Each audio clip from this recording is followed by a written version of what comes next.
knock at your door and I'm serving like pizza. I got that ice Italian Rita. Bitch, I'm a family man like I'm P. These niggas be shortstops. Derek Jeter. Knock a nigga out like I'm Vegeta. Yo, what's good, YouTube? It's your boy Rod. I'm back with another YouTube video for y'all today, man. Listen, man. Listen what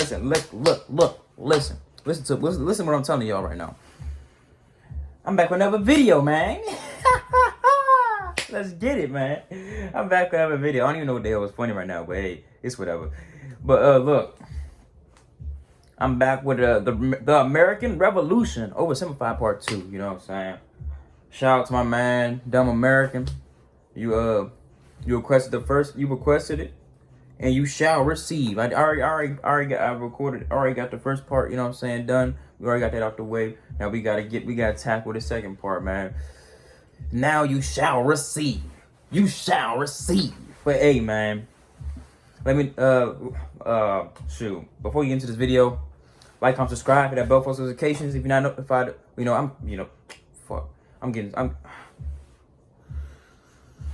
like, comment, subscribe, hit that bell for notifications. Get notified when I post something. You know what I'm saying?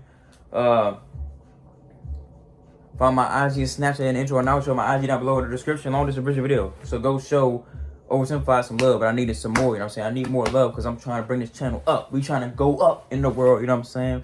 My channel is a speck of dust. A speck of dust in the building, in a tower. In a tower of YouTube. YouTube is like a tower, and my channel is a speck of dust on the bottom floor, in the basement of that tower. Put that into perspective. We ain't shit. But look, it's like, I'm just playing with you. I'm just playing. Of course, we going up, man. We going up, man. I love all the support. I love everybody, man. I love all y'all. Hey, yeah. But yeah, man, let's get into this video. Shall we? Put in the basket. Let's get it. Well, no, let me know what I should react to next. Now let's get into the video. Shall we? Put in the basket. The first time was better. Fuck. Oh shit. What's happening? What's happening? There we go. This video was made possible by Brilliant. Math and science done right. Keep watching until the end of the video to learn how you can get 20% off the annual premium subscription. Washington's was that don't even look right. Was here. His troops Not there's anything wrong with that. That's not me, you know what I'm saying? To do something, anything to restore faith in the revolution. The British had spread throughout New Jersey and settled in for a winter of drinking cider and partying hard. Nobody expected an attack in the winter, so Washington started making plans for an attack in the winter. The British had hired a large force of Hessian mercenaries from the German states of Hesse-Kassel and Hesse-Hanau to fight the rebels. It was these mercenaries that were stationed across the Delaware River from Washington and his army. And there were more Hessian reinforcements incoming, but they made an unscheduled stop because their commander got thirsty. No, not that kind of thirsty. That kind of thirsty. It was Christmas Eve with a blizzard outside. The Hessian defenses were down, and he decided to attack. He made a perilous crossing of the icy Delaware River with 2,400 men and marched 9 miles to Trenton, where he caught the Hessian forces completely off guard. After a short but fierce battle, the Hessians surrendered in droves. It was a much-needed victory that sent a clear message not only to the British, but to Americans across the colonies. The war was far from lost. General Cornwallis led the British forces south to counterattack the Americans, but in a series of battles, Washington's defensive positioning and flanking maneuvers defeated the British 3 times in 10 days, and the British decided to abandon southern New Jersey for the rest of the winter. Washington finally set up a winter camp in Morristown, but for the Americans, there was much less partying than the British. Elsewhere, the British had taken Newport, Rhode Island, because it was a good naval base. In the south, they failed to take Charleston, South Carolina, which left British loyalists unsupported and vulnerable to more harassment. And get closer. This still works. Still works. An even mass expulsion. Congress sent Benjamin Franklin to France on a mission to convince them to join the war. And while the French generally loved any opportunity to hoodwink the Brits, they didn't want to join unless it was a sure win. So for now, Franklin spent his days chilling out in Jason Tail. The British didn't believe the war wasn't over yet, and the pressure was on to end it. So the British came up with a plan. General Burgoyne in Montreal and General William Howe in New York would advance through the Hudson Valley and meet in the middle. Even Fat Ben Franklin was getting jumps, and I can't get shit. Began his movement south, and after taking Fort Ticonderoga quite easily, he then came across heavy American resistance. So he sent Howe a dingle-dongle asking if he'd be showing up anytime soon. Meanwhile, Howe completely abandoned the plan and gone for all out personal glory by capturing the American capital, Philadelphia. He defeated Washington and his army at Brandywine Creek by using the old hit him with a decoy and flank him from behind tactic. And Philadelphia was now in British hands, forcing Congress to escape to York. But Burgoyne was left on his own to face the ever-increasing American force in Saratoga. American General Horatio Gates teamed up with our old friend Benedict Arnold to deal one final blow to Burgoyne's army. Arnold wanted to take the fight to the British, but Gates wanted to wait for the British to come to them. After a heated debate, Gates, the senior officer, told Arnold to go to his room, but Arnold defied his orders, and at the Battle of Bemis Heights, he charged at the British and obliterated them. Great job, Horatio. By the way, what happened to that other guy who was in Saratoga? Who? Benedict Arnold. Never heard of him. Oh my gosh, yo. Didn't I do a great job? Taking Philadelphia and all?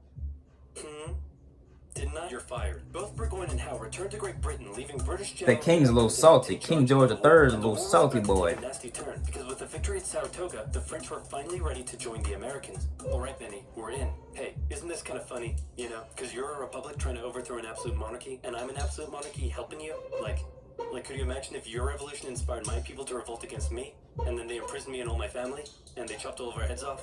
Could you imagine?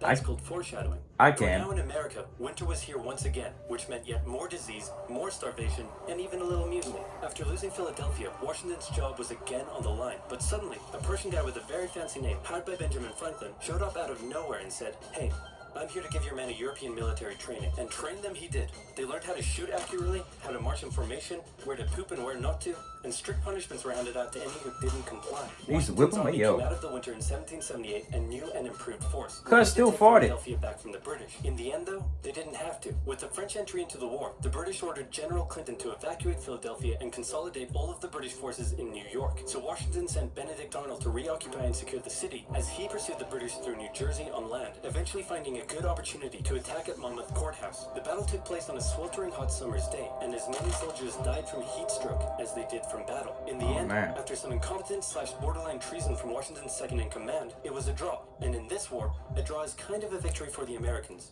Next up, let's talk about this guy. This is John Paul Jones. John Paul Jones is handsome, Scottish, and absolutely insane. When What the fuck? broke out, everyone was like, how did the colonies expect to stand up to the might of the British Navy with their meager fleet of converted merchantmen? Yeah, try telling that to John Paul Jones. This guy sailed to the British Isles, somehow captured a British ship off the coast of Ireland, and brought it back to France. Then he returned, attacking more ships, raiding towns, and evading capture the entire time. One man. Basically pirate tactics. But hey, if it works, it works. What the hell? Incident, he captured a British ship and returned to a Dutch port without an official ensign because his was lost during the battle. That's a big no-no and can have you arrested as a pirate. The Dutch helped him out by quickly creating a design based on Benjamin Franklin's description of what the American flag should look like, and they entered it into their records as an official U.S. flag. What they came up with looks pretty cool. The whole campaign probably Bro, this man, one man did that shit? Their ability to win the war. This motherfucker's a superhero. So cool that one of the towns he raided in 1778 gave him an official honorary pardon in 1999. Keep ripping in heaven, John Paul Jones. You're an angel now. What the Continental Navy was lacking in resources, though, the French entry into the war made up for. The French began with naval skirmishes in the English Channel, and they sent a large fleet to America, although it sustained a lot of damage in a storm off Rhode Island. The Americans were hoping for a bigger commitment from the French, so John Adams went to France to help Benjamin Franklin continue negotiations. Oh good, you're finally here. Check this out. Hey ladies, I'd like to fly you like a kite, because you're electrifying. Isn't this great? They like that shit? Is this what you've been doing? Yeah, why? We were sent here on a diplomatic mission to secure military support from France, not to philander with the locals. Wait, no, ladies, come back. Worst wingman ever. Yeah, let my man Benjamin Franklin get some wop. You know what I'm saying? Somebody in the group gotta get some damn wop. Cause I sure ain't getting none.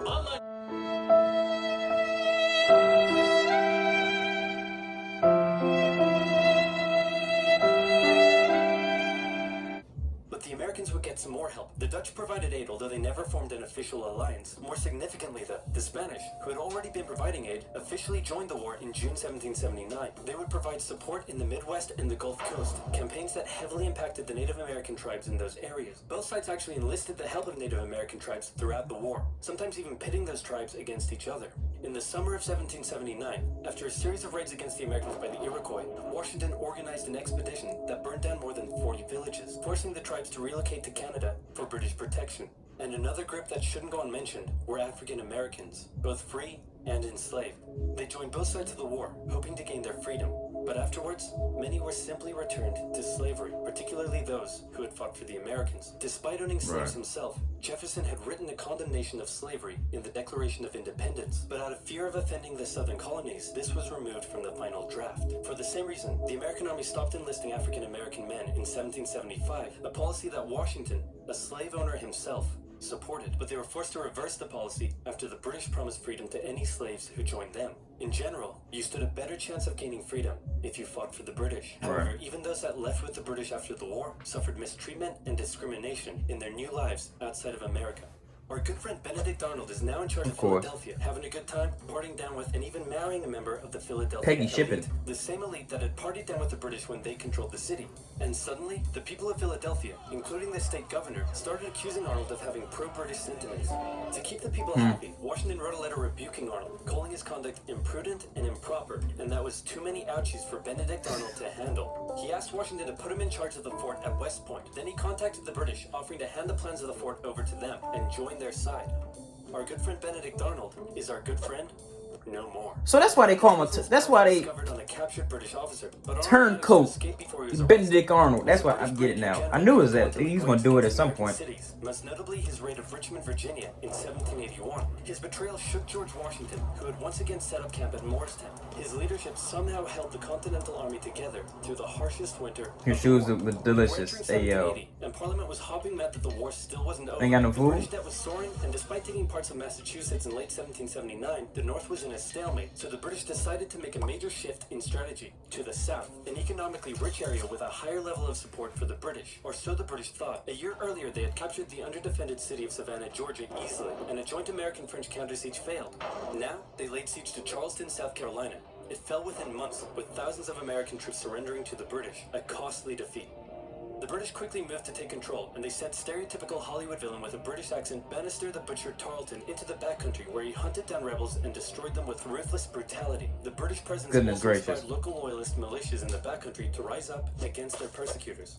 The British really seemed to be onto something with their new strategy, and the ball was very much in Washington's court. I'm going to send my most loyal general, Nathaniel Greene, to the south to stop the British. Gonna have to overrule you there, George. We're sending hero of Saratoga and your biggest rival, Horatio Gates. Watch this, George. I'm going to save the day again. Everybody will love me, and I'm going to get You're going to fold. I can tell. And he got into one battle with Cornwallis, got annihilated, and ran away. What the fuck?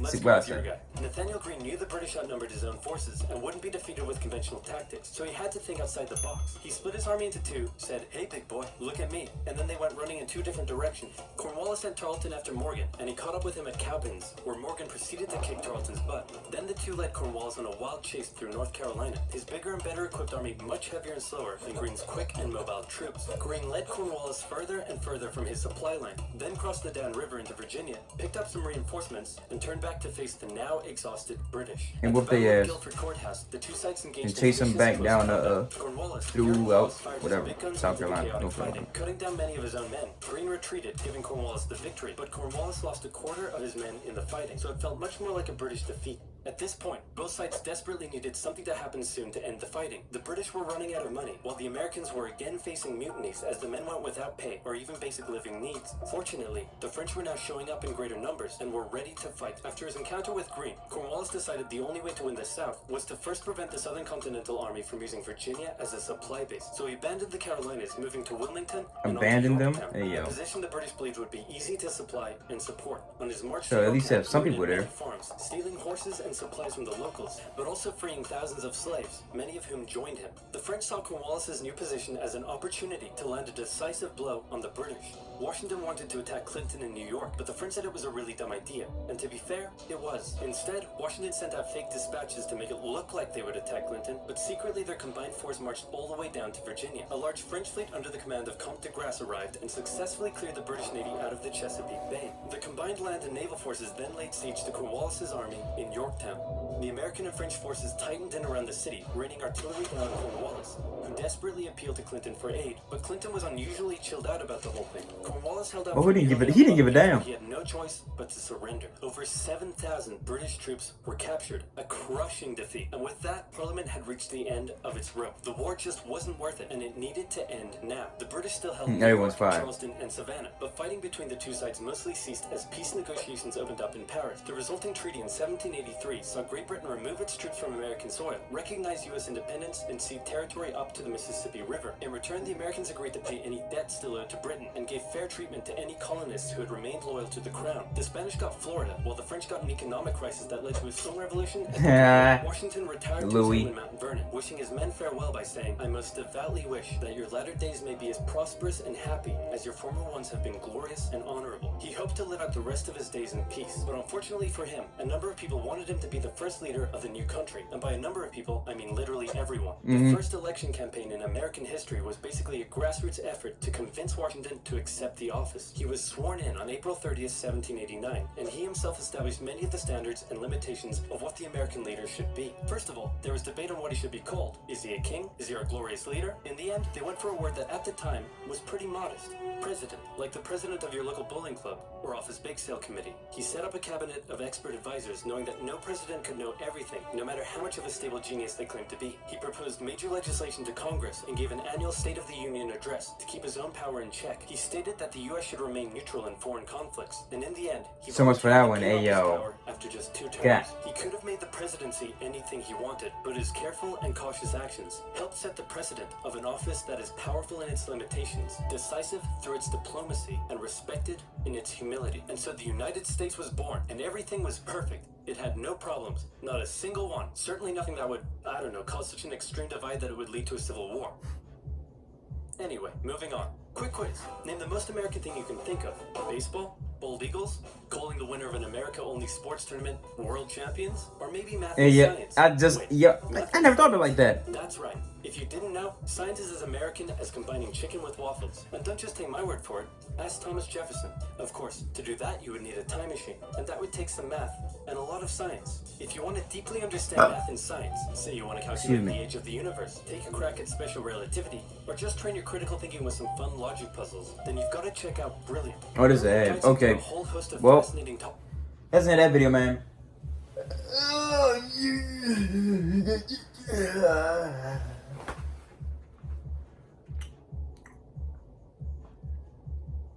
Like, comment, subscribe, hit that bell, post notifications. Ding! You know if I want to post something, you know what I'm saying? If you're not notified of what you're doing, if you're not liking what you're doing, if you're not commenting what you're doing, you're not letting me know what I should react to next, and what are you doing? You know what I'm saying? You're not doing nothing. Y'all slacking. You know what I'm saying? But hey, man. On my IG, Snapchat, and intro and outro, and my IG down below in the description, along with this video. So go show OverSimplified some love, you know what I'm saying? But I needed more, of course. I needed more. Love me, goddammit. Hey, look. But yeah, man, this video was very informative, man. I really appreciate you, dumb American, you know what I'm saying? I appreciate all of y'all, man. Let me know what I should react to next, man. Because I cater to y'all. I said it 3 times, you know what I'm saying? Well, did I say it 3 times? Might have. Might have said it 10 times. Who knows? But at this point, it doesn't matter. I just need to get the point across. Y'all need to know. Because obviously, y'all ain't know. But hey, man. That's it for this video. And I am